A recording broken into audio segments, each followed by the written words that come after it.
Bare necessity, but simple bare necessity. Bare necessity, but simple bare necessity. Hey there, it's Bree Bear, and today I'm going to be talking about how I annotate books.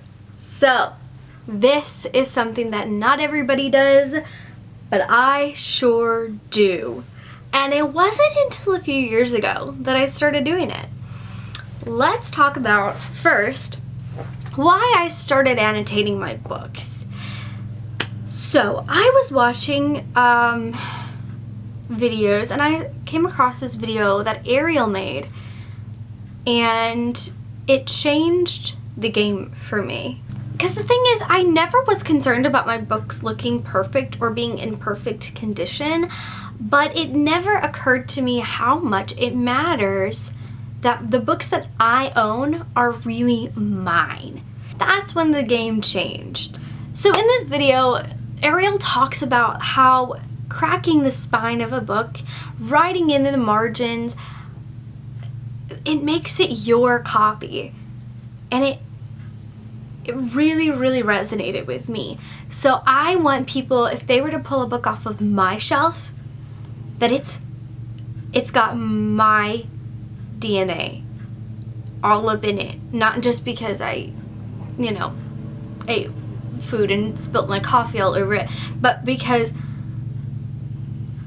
I put my heart and soul, my thoughts, my experience of reading that book inside it. And also every time I reread that book, I see my experience and where I was at that point, and like what my thought processes were like as I read at that point. Another really great benefit is that it helps me to recall things more. I'm more engaged. When you put pen to paper, it helps things to draw out a little bit more. I'm taking a little bit extra time to identify things that I do and don't like. Make a question about things that I don't understand or weren't clear or confused me, or that I am thinking that will come up later. And then when I go to talk about the book later, I remember things because I wrote them down. I made a note about it. I took the time to put a mark or to underline or to like squiggle by the side and say like, hey, this whole section, something about it. And that has made such a difference. When I'm doing live shows, I'm able to really know what I'm thinking about a book and like pinpoint why I feel a certain way, because I actually remember the things that I was feeling that way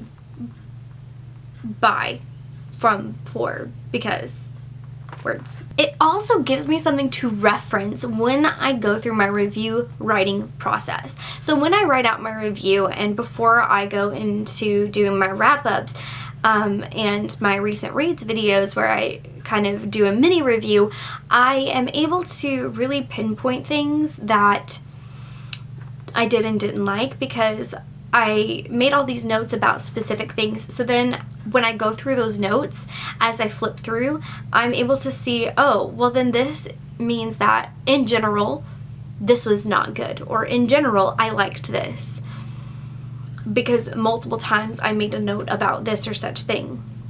So I'm able to think more broadly and see a big picture, as well as enjoy the individual step-by-step through the story and following the experience as I'm reading. I have annotated a few different ways.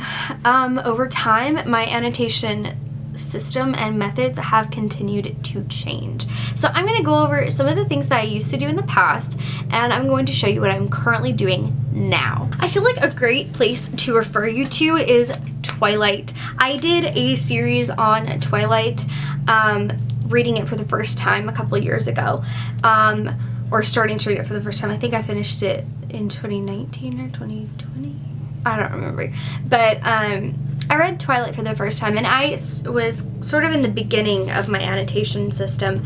When I first started this one, I was not even using the same tabs that I'm using now.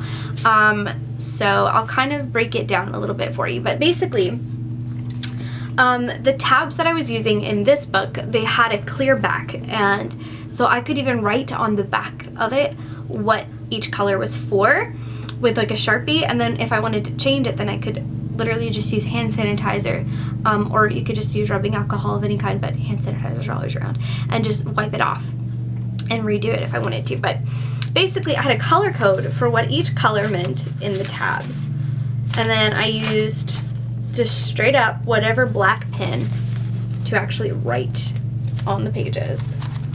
And at this time with the tabs I was using, I didn't have enough for everything I wanted, so I actually also did, when you don't have enough colors for all the things you want to divide out, you could actually use dog earing methods as well. So I would dog ear the top and bottom corners for different things. They would mean different things. So over time, I rotated into a new kind of style where I was using, one of the first things that I changed was what tabs I was using. I eventually shifted to use these tabs that you can get on Amazon. And I was using the clear ones. It has a clear back, plastic, and there are 7 colors. There are 2 shades of purple. There's indigo and violet. And then instead of red for Roy G. Biv, it's pink. But otherwise, it's the exact rainbow. The only complaint that I have is that the indigo and violet are too similar for tabbing things. Wasn't their best plan. But then I also discovered that they had the same thing with a black backing, which of course I wanted, because duh. And this, I do and don't like the black one. It's actually like a cardstock, a super thick cardstock, like a double whammy cardstock. So it's not actually plastic, which is both a good and a bad thing, I guess. The bad part about that is that if it got wet, that it could, you know, not hold up as well as these. But, you know, the plus side is that this is easier to pick up from something. It doesn't like stick to the floor. Like if you set this down on a table, sometimes it's kind of hard to pick back up without sliding it all the way across. This is easy to pick up. Inside the books, this is my Lady Jane, by the way, that we're going to be using here. On the inside of the book, I would create a key, and the key would be for the color code. I got to a point where I started changing my color code much more frequently depending on the book, because I realized pretty quickly that certain books were going to need certain things and other books were not going to need those things. So I kept changing what I was using each color for based on those things. I also changed it a lot because I started changing how I started writing up reviews and changing it to kind of help with the reviewing process to be a more effective tool. So I kept changing it over time to do different things. Some of the things that I would tab for include, at one point, green was for writing, and blue is almost always for favorites. Favorite quotes, for a long time it was quotes. Pink, a lot of times, is for relationships and character development. Orange has been for trigger warnings before. Orange has been for things I disliked before. Same thing with yellow. It's been both of those things, I think, at different points. Green has been for writing and world. At this point, I was trying to track specific things that I list at the beginning of my reviews. So at this point, I had the violet for character development, the indigo for relationship development, the blue for favorites and feels, the green for writing and world, the yellow for archetypes, tropes, and themes, the orange for representation, triggers, and controversial topics, and the pink for other. So that's kind of how I was doing it for this book. But it was still, at this point, an evolving process, and I was trying to figure out the best method. Because what I realized is that there are certain colors you will run out of super fast, especially if you're doing a very organized method like that. And I realized also that in my review process, I didn't need it as intricate in the color code as I thought I did. So I kind of have now scaled it back to do it a little bit differently. I always used pen in every single book when I first started. Pilot G2s, some I used Inkjoys, Papermate Inkjoys, and although I like those, they kind of act a little wonky on me every once in a while. I don't know why. They just, they fresh, and it's the gel kind specifically in 05. So if you know why they hate me and start acting weird halfway through my use of the pen, let me know. Almost always black. There were a few exceptions to this rule. For the curiosities, I annotated in blue so that I could clearly see the difference between my annotations and the annotations by the authors that are printed in the book. When I annotated Stephen King's It, I annotated in red for the vibes and the aesthetic. On my original read of Nevermore, I used black, but when I did a reread, I used purple to add additional annotations and to laugh at myself when I said something stupid or was extra judgmental on something. And additionally, if it's an ebook or an audiobook that I'm wanting to take notes for, then I just have this little notebook, and whenever this one runs out, then I'll use another little notebook. I have plenty of options, but I like to get a small one that is slim, can slip into a book sleeve with a book, so I get the smaller ones to use. I've used these in many different ways. I use these for graphic novels and manga because I don't write in those. So I just kind of do different kinds of notes. It's not a specific system for this, honestly. I just kind of go with what feels right for that particular time or what I feel like doing at that time. So sometimes I'll actually use symbol systems, and then other times I just kind of use scratch notes. If it's like a short book especially, I'm just going to use scratch notes. But if it's like a longer read or something I want to talk about a little bit more in depth, then I'll do more in-depth notes with a better system. And then if I'm doing a vlog for a book that I'm reading, like when I did my first time reading Hunger Games, or first time finishing Hunger Games, I have sections for the vlogging things. I would like make a note, and then I would just draw a line whenever I got to update my vlog. Like I would just make a note in the notebook so that I could go back, and when I got to vlog again, then I would just update you on all the notes that I made, because I didn't want to update you on every single annotation, and I couldn't always stop reading and vlog in every scenario, because sometimes I was around a bunch of people, or sometimes I was, you know, in the middle of nap time at work, and I couldn't stop and say stuff all the time. So sometimes I'll just write it in as a note, like so, and then just draw a line underneath it when I'm ready to move on. And I've already talked about those things that are above the line. I know that. So then if I need to add anything else, it'll go underneath the line, and then I'll draw a new line when I'm done updating on those points. So before I show you guys how I annotate now, let me show you guys what I use. So again, I have the tabs, but the pens that I use, I'm currently using Sharpie S Gels in 05, and I am enjoying them. I do find that these have that similar problem as the Inkjoys. I love both these and the Inkjoys a lot, but sometimes they'll start to just not want to write. It's like they're acting like they're dried out, or like there's an air gap, but I can't get that air gap out or anything, and I can't get the ink to start flowing again, which is very annoying. Switch to starting my annotations in pencil, and then if I go back, really love the book and I know I want to keep it, then I can go back and do it in pen.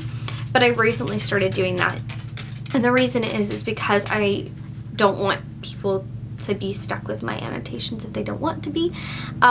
So if they do want to get rid of them, then they can.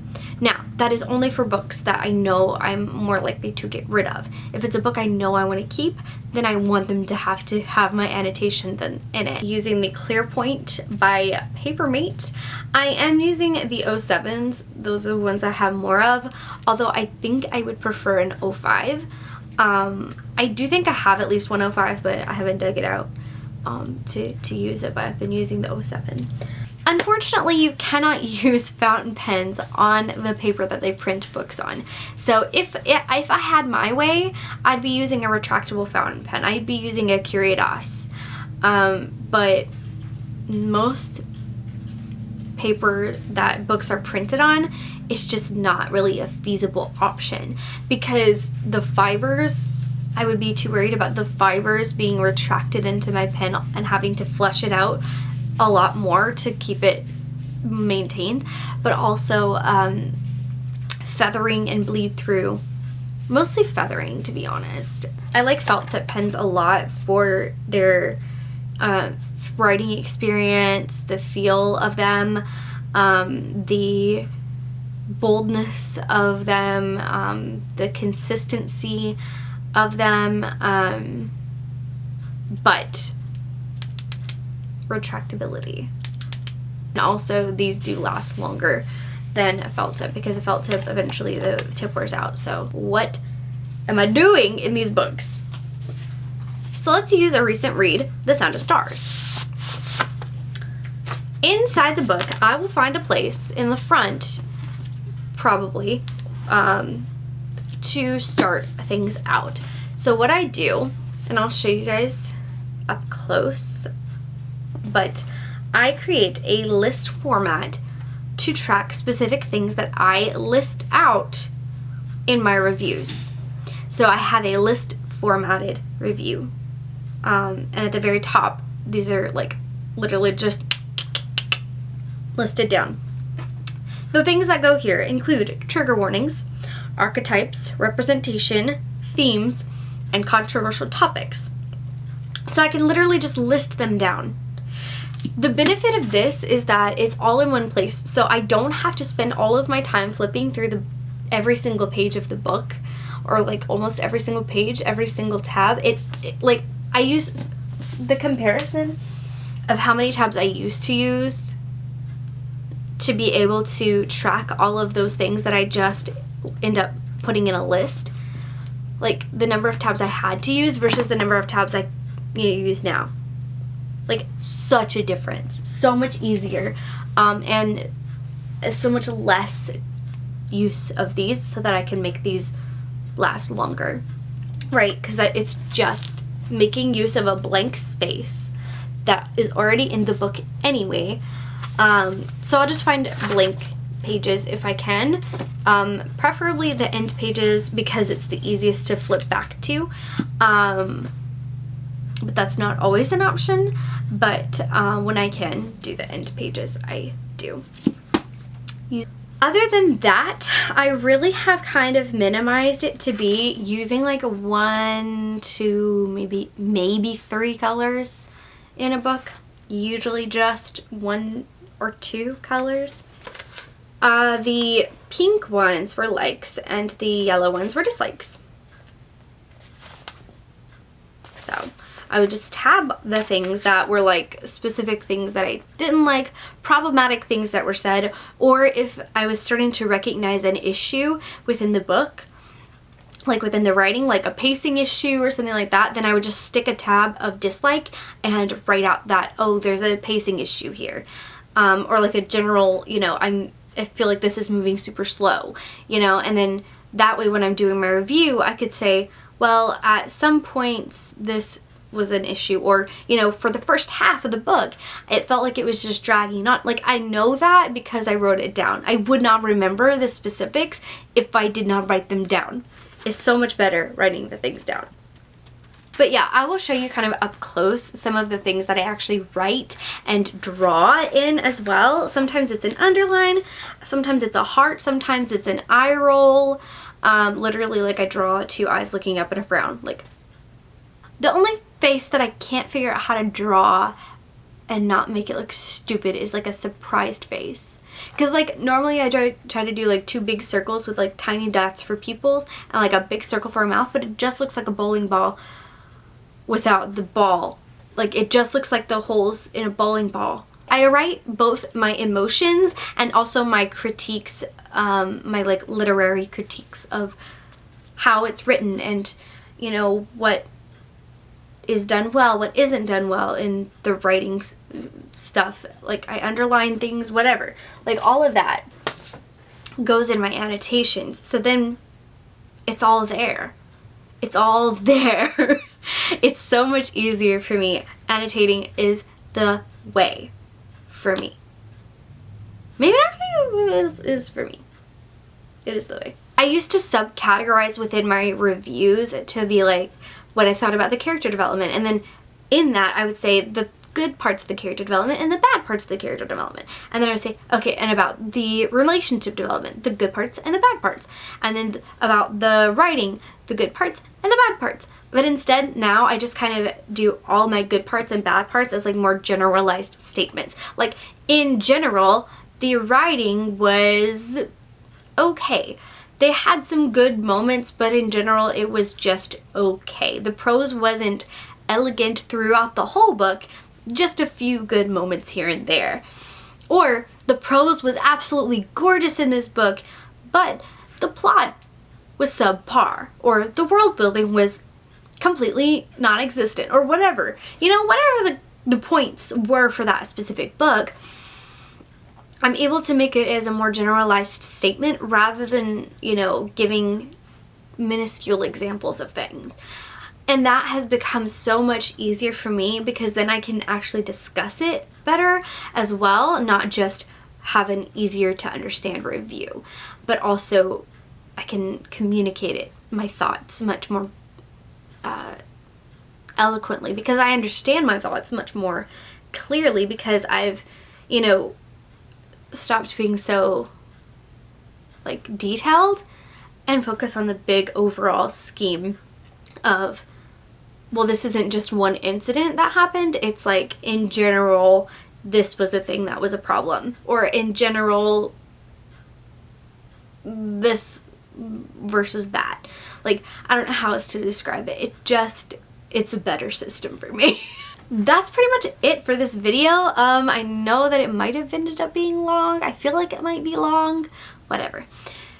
Thank you guys so much for watching, and I hope you have a great rest of your day or night, whatever time it is for you. Make sure you hit the subscribe button and the notification bell down below so that you'll be notified every time I post new videos. I will see you guys tomorrow with another BookTube beta video. Peace out, Bear Scouts. Look for the bare necessities. Forget about your worries and your stress. I mean it, bare necessities. That's why a bear can rest at ease with just the bare necessities of life.